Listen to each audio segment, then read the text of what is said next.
All right, come on in, everybody. Welcome back to The Holler. tnholler.com is where you can find us at the TN Holler on Twitter and Facebook and YouTube and all that good stuff. We also have hollers hollering all across the state. Thanks to your support, we really do appreciate it. Your small dollar monthly donations keep us going. Make it $10 a month or more and get a hat.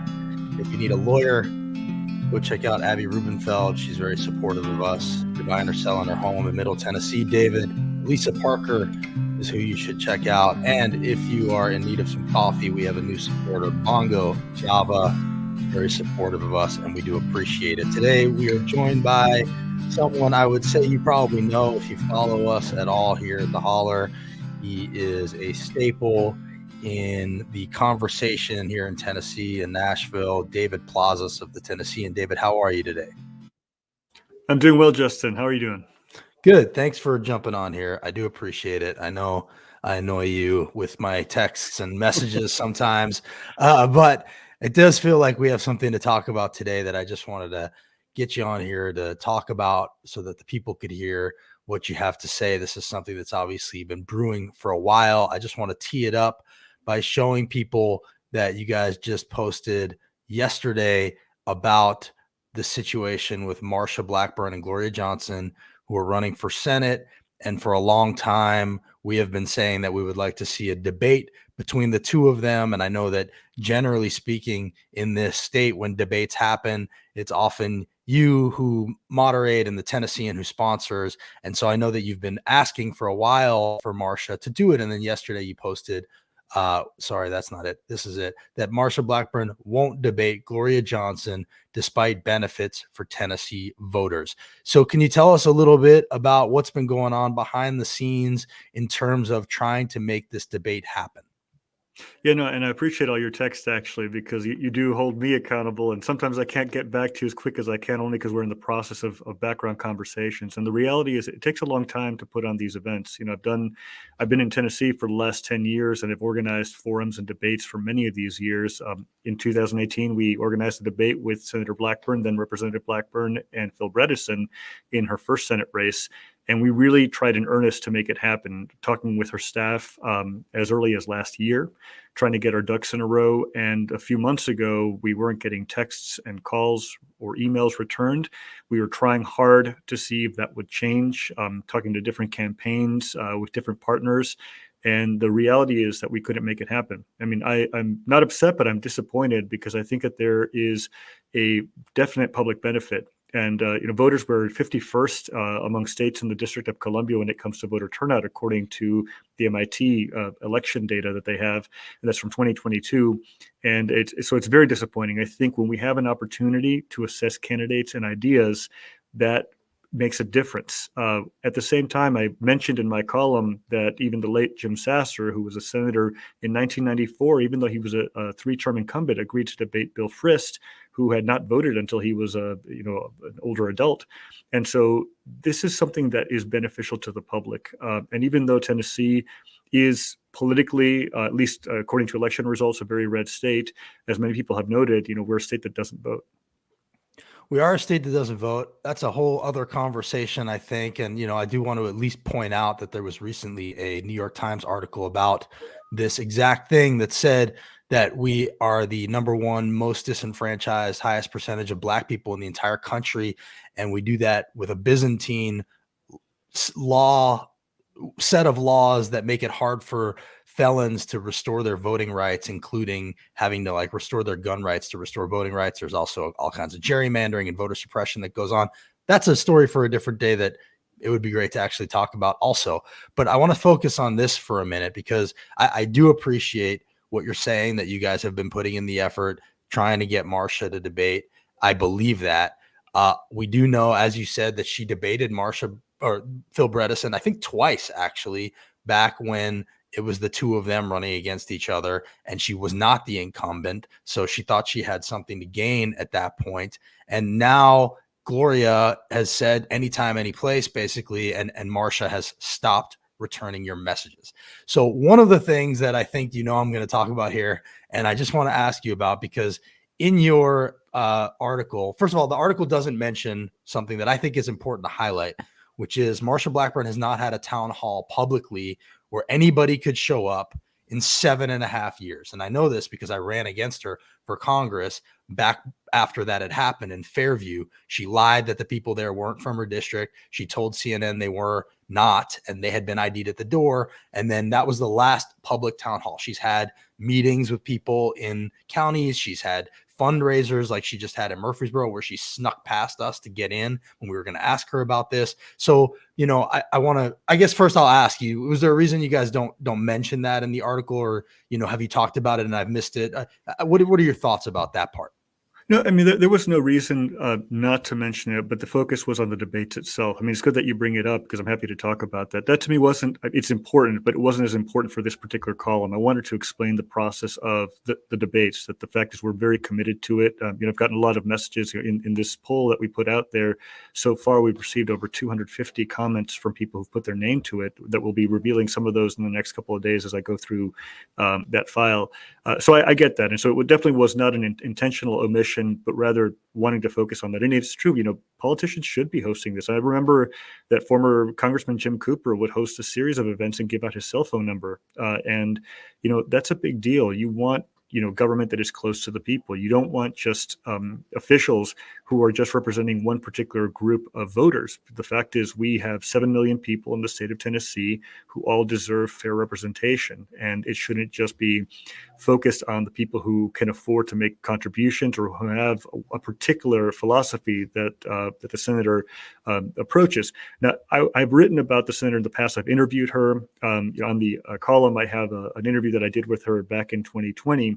And it's very interesting to talk to her when you get that one-on-one. I think when on other networks, perhaps she may be a little bit more bombastic, but when we talked, she was actually quite reasonable when it came to some of the policy issues that she's discussing. When I mean reasonable, we consider, I see your face, but we talked back then about the right to protest. We talked about the murder of George Floyd. So it was a very different time. It was the pandemic time. There's interesting kind of effect that Senator Blackburn has when it comes to what is her persona. On the one hand, she wants to be that firebrand. On the other hand, she's also talking about the bipartisan work she does with Senator Tammy Duckworth on educating cosmetologists on identifying survivors of domestic violence. So it's very difficult. You're trying to play this game, and of course, she's well known nationally for her questioning of Justice Jackson when it came to the definition of a woman back in her confirmation hearing a few years ago.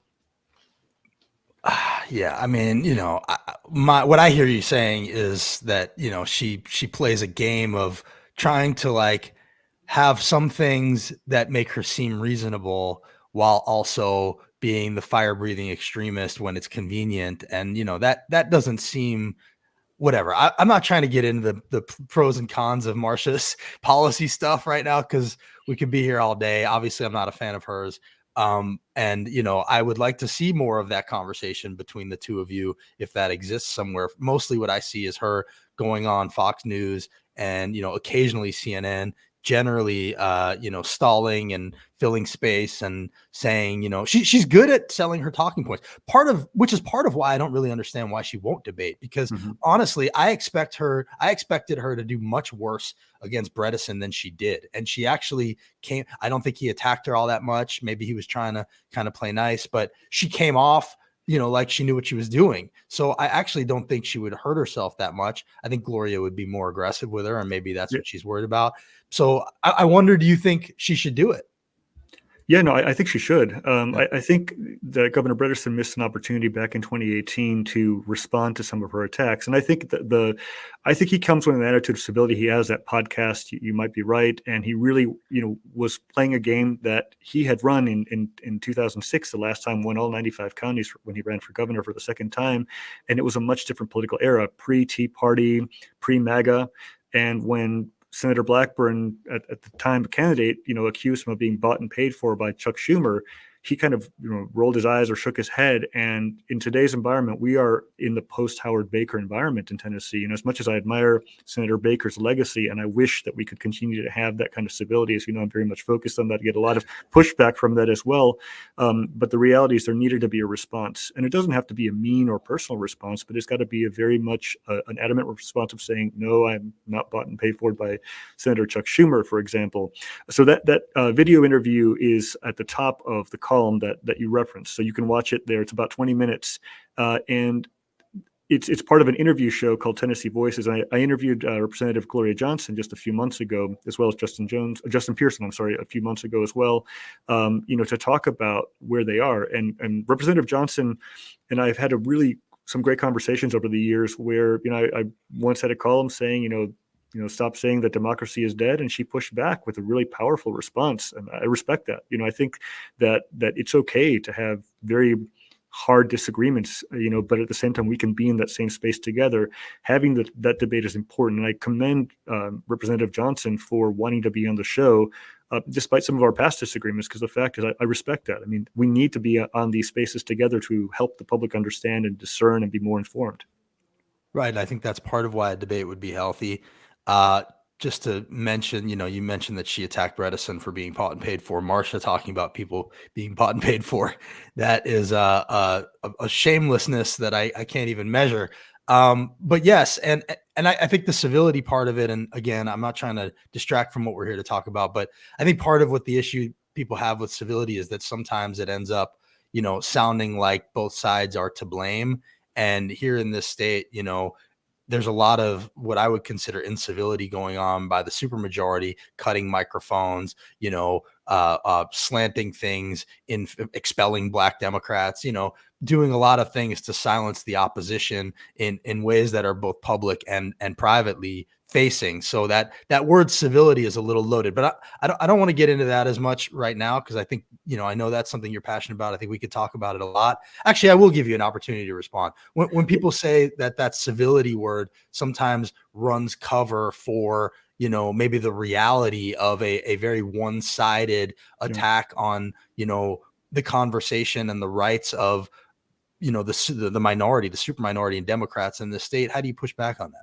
Yeah, I mean, it's true that civility has been used as a means to silence, especially people of color, underrepresented people. And so when we started doing this campaign, we started educating ourselves more about what is our actual motive. And it's not to tell people that you have to be polite all the time or courteous all the time. We definitely want people to be respectful, but it's a two-way street. And at the end of the day, it's about doing your duty as citizens. And that's okay to disagree, and it's okay to protest, and it's okay to say, hey, you're wrong about this. So for example, I had a piece a few weeks ago about Representative John Reagan, who lost his primary race, and he was contesting it. He was willing to throw out the votes of 800 voters in Anderson County because he claimed that Democrats were voting across party lines, and he didn't like it. Now, he lost in the Tennessee GOP, decided not to accept his claim, which is a good thing, because that was absolutely wrong. And I think it is civil to call out wrongs. It is civil to call out things that affect our democracy. We have a responsibility as citizens to service and sustain and challenge our democratic republic. And one of those things, of course, is to vote. We have a letter to the editor that's running in a few days from a gentleman who's saying, I hate the gerrymandering and I really miss, what it was like with District 5 before, but here's what we need to do. We need to turn out. So if you want to have an effect, you've got to turn out, and not just the day. I hear people who say, I just wish the election was over and I just can't wait. I'm like, I'm sorry, this happens. We have to do this work every single day. I mean, the work that you do is admirable, because you're out there every single day advocating, and we need to do it. We have different, forms and styles of doing that, of course, but at the same time, you're in the mix. So your article led to a poll where you asked people if they think that they should debate. So far, what I've seen, it's like 92% say they should debate. Also, notably, the number one people care about, your readers anyway, seems to be healthcare and abortion, with immigration towards the bottom, even though that's, what Marsha and the Republicans fearmonger about quite a bit. So now I want to ask you about this, because I don't want to let you go without asking about it, because to me, this is kind of where we differ. Marsha Blackburn is going to hide as long as she is allowed to, and maybe even no matter what. But to me, there is something that can be done to put more pressure on her. And this is where I think you and I have differed, because what I've been saying is that even if she won't show up for the debate, the debate should still happen. And what they did in Atlanta, in Georgia, during the Ossoff Purdue race, where Purdue would not show up, is they went ahead and they had it happen anyway, and they just had an empty podium there. And to me, that was a really powerful image. And I want to show you now, this is the beginning of that debate when they had the podium there, and this is what that looked like. Republican David Perdue has served in the U.S. Senate since 2015. Before his election, he sat on the board of 5 major corporations and co-founded Purdue Partners, a global trading company. Senator Perdue declined to participate in this debate and is represented by an empty podium. Okay, so David, you and I are sitting here, right? And I think we can both agree that that was a pretty powerful image of seeing the podium sitting there empty with nobody behind it. That's a pretty powerful image. And so why not have the debate anyway and have that powerful image? You guys said in your article, we are not a theatrical company, so someone else will have to commit to that type of production. Now, I don't work at the AJC, but I would maybe take offense to that if I were them, because I don't think they're a theatrical company either. They are a pretty well-respected journalism operation. And they thought, you know what? Even if David Perdue won't show up, we are going to have the debate and have an empty podium because that is a powerful image. Why not do that here in Tennessee? Now, I understand, and I think Georgia has different politics, and I do respect the AJC very much. I know much of their leadership, from Leroy, the editor, to Sharif, the managing editor. And I will tell you that, for us, there's just not an interest to do that. We are about having conversations with people who face each other. And I think the onus is on Senator Blackburn to show up. I mean, this is why the headline was not this is why the headline wasn't that Blackburn and Johnson won't debate. It was Blackburn won't debate Johnson. And I think we're going to continue to put that pressure up there. But I will tell you, though, that the logistics of putting an event together are difficult. Getting the partners is challenging. And I hear you, and I hear many of the critics who say, well, you've got to hold these people to account. But this is not easy to do. We're going to find other ways digitally to reach out to candidates and also inform the public in different ways, and continue to remind them that people like Senator Blackburn and Congressman Ogles and Congressman Rose did not fill out the questionnaire that we sent to them in earnest. And to say that in 2022, those people did fill out the questionnaire. And the reason that it's useful is it's not just a questionnaire, it's not a survey. It's not just because it's a Tennessean, it's because it's a public service. It gives the public an opportunity to view where you stand on a particular issue. I got to stop you there for a second, because you started that answer by saying the politics are different in Tennessee. Is journalism different in Tennessee? Because I don't understand why the politics of Tennessee should have any bearing on whether or not the paper of record in Tennessee hosts a debate, whether or not Marsha Blackburn wants to show up. This is where we have a difference of opinion. I mean, it's not going to work out the way it's going to be. I mean, I wish it were better. I wish I could give you a better answer. I'm sorry. What do you mean? It's not. You mean you were just not going to do it? Is that what you're saying? No, I mean, we wanted to do it. We spent a year wanting to plan, working, having conversations behind the scenes, working with partners, and we just can't get it out of thin air. I mean, if there were a way, if we could. But what I hear you saying, David, what I hear you saying is Marsha Blackburn isn't letting you have the debate, but why are you giving her the power to stop a debate from happening? Have the debate. If she shows up, she shows up. If she doesn't, she doesn't. But you are giving her the power to cancel the debate in its entirety by not having it. So I guess I'm confused about why she is being given all the power in this situation. No, I mean, I understand that's your opinion. I disagree, though. I mean, we are going to do everything we can to cover this election, to provide analysis, opinion, and continue to remind people of what actually happened. I mean, this was the purpose of this column, was to describe the fact that we really worked hard for months, and we've pulled this off in the past, gubernatorial races. I will tell you, a few years ago, Diane Black, in 2018, she ran for governor and would not show up to any of these debates. We still had them with other candidates. She, of course, came in third place in her primary. At this time, Senator Blackburn easily trounced her opponent in the primary. And yes, I mean, we could continue to have different types of events as we wish. But for example, I'll be hosting and moderating a forum in McMinnville, Tennessee. So I've been focusing my time on places where people want to have productive conversations with each other, because the reality is it's a lot of effort. It's a lot of work to do this stuff. And I am very disappointed in Senator Blackburn for not not only for not saying yes, but also for just cutting off all communication from her campaign side. As I mentioned in the But it comments, seems like she's being rewarded for that. And you say it's a no, lot of effort, I, but I I don't disagree. see how it's any more effort to put this on if she does or doesn't show up. I mean, it's the same amount of effort either way. That's what I'm confused by. And here's my other question. I just want to. I'll be happy to take out a cup of coffee and tell you the logistics of what it is, because it's complicated. It's Well, not. I would say that I'm going to find out, because I think we're probably going to end up doing it because you won't. So I'm happy to invite you to it when we do it. And also I will let you know how I feel about the logistics after that. But I also want to say, and I ask, and you can tell me about this or not, but whose decision is this? Like what is the process at the Tennessean in terms of deciding whether or not you were going to go ahead with the debate or not? So the process started with our editorial board. The editorial board is made up of a few members of Michael Anastasi, who's our executive editor and now the VP of local. We have our news director, Ben Goad, Carrie Bartlett, who's our Middle Tennessee editor, and Cameron Smith, our columnist, previously Gary Eswick, who recently left for a job in Ohio. And we came up with a plan to try to decide, how are we going to put this together? And can we emulate what we did 2 years ago when we partnered with the University of Tennessee system? We traveled 5 cities all across the state. We traveled to we also worked with Lipscomb University in Nashville, and we had the opportunity to see candidates come in and talk about the issues. Not everybody participated, but we still had them.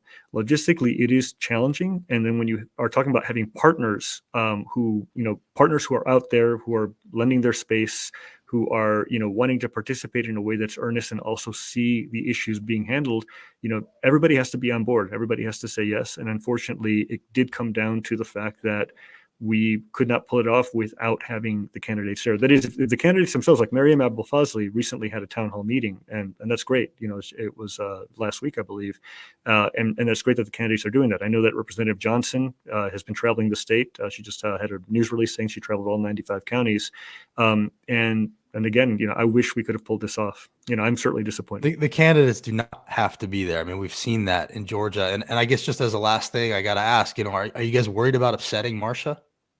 No. I mean, I will tell you this. I have, it's actually been very liberating in a sense, because I've been able to write more freely about what we are doing.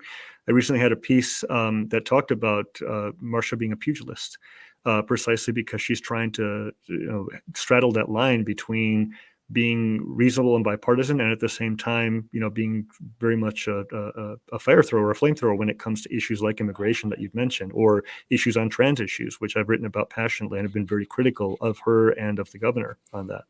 And again, I say again, if you do have an event, please let me know. I would love to come if I'm able. Yeah, well, we're probably going to do that, and definitely will invite you to that. And just lest you, and I'm going to let you go here, but just lest you think that this is just us that think this, we put up a poll asking if you guys are dropping the ball by not doing it. And our poll is at 97% that say there should be an empty podium moment for Marsha Blackburn if she won't show up. So this is not just us thinking this. This is other people out there who believe this also.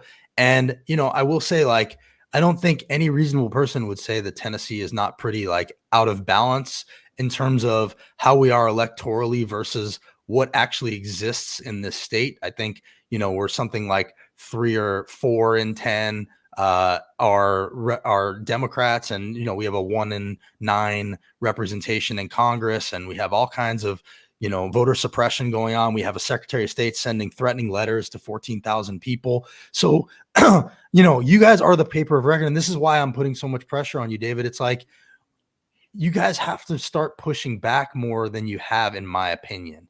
And it's my plea to you to understand the role that you play in this conversation statewide. And the easier you take it on them when they do this, the easier you make it for them to do this. So you do have an impact. I respect it. If I may, I respect what you're saying. Yeah. Exactly. I'll tell you this, from last year, we had a very successful debate program with mayoral candidates. And I know it's municipal in Nashville, but the reason I mention that is because those candidates cared about what the people thought. They cared about getting and learning more about the people and expressing their voices. So voters should think about that as well.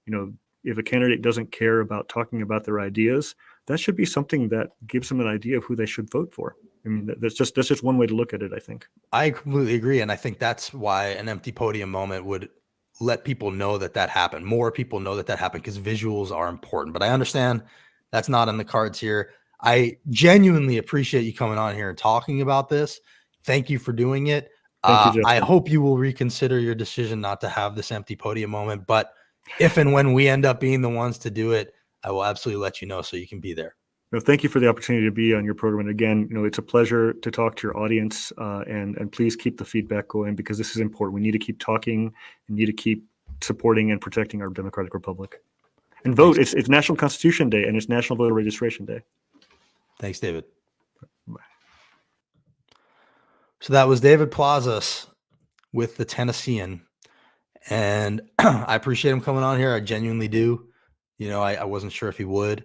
I wanted to talk to him about the empty podium moment that they are not having because they call it theatrical and say someone else will have to commit to that type of production. Well, I'm here to tell you that we are in the process of exploring doing it. And I really think it's important that this race go by with one of those moments happening. And so now I'm looking at the comments. Sorry, I didn't look at your comments while that was happening. I was trying to talk and focus on David. I see you guys are expressing your opinions completely out of balance.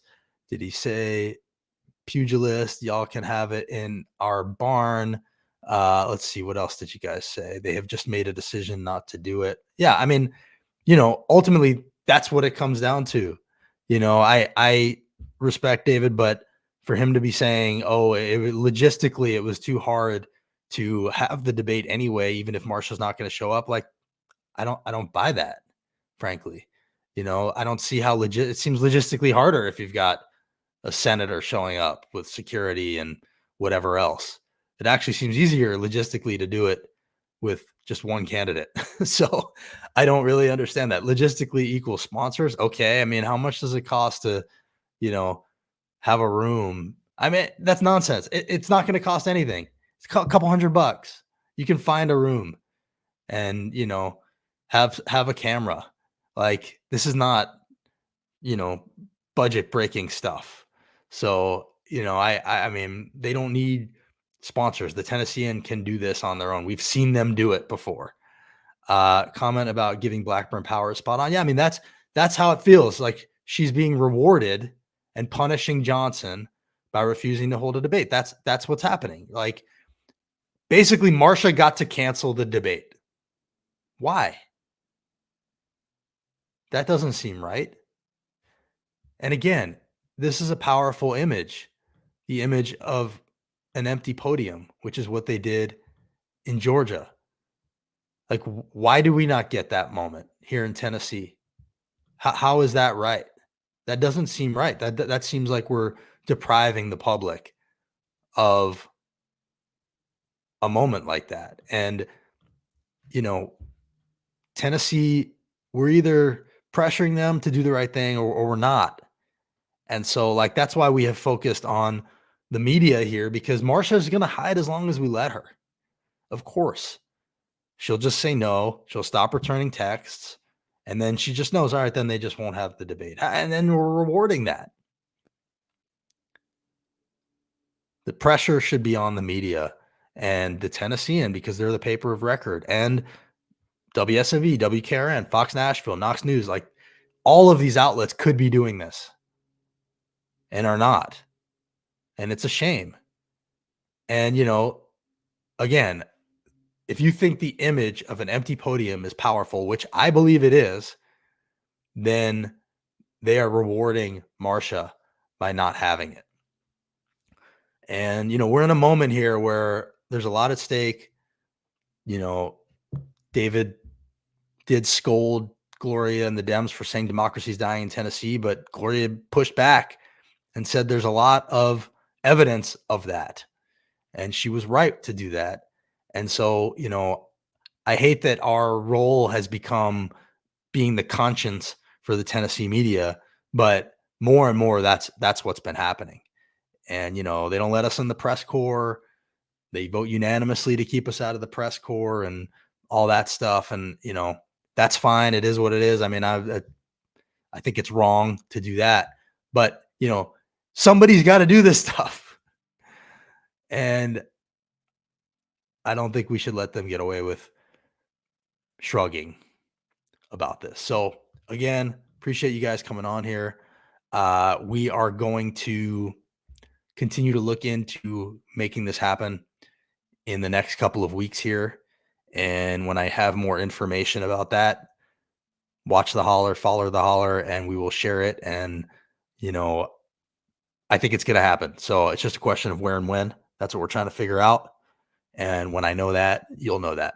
Thanks for following, and we'll see you next time.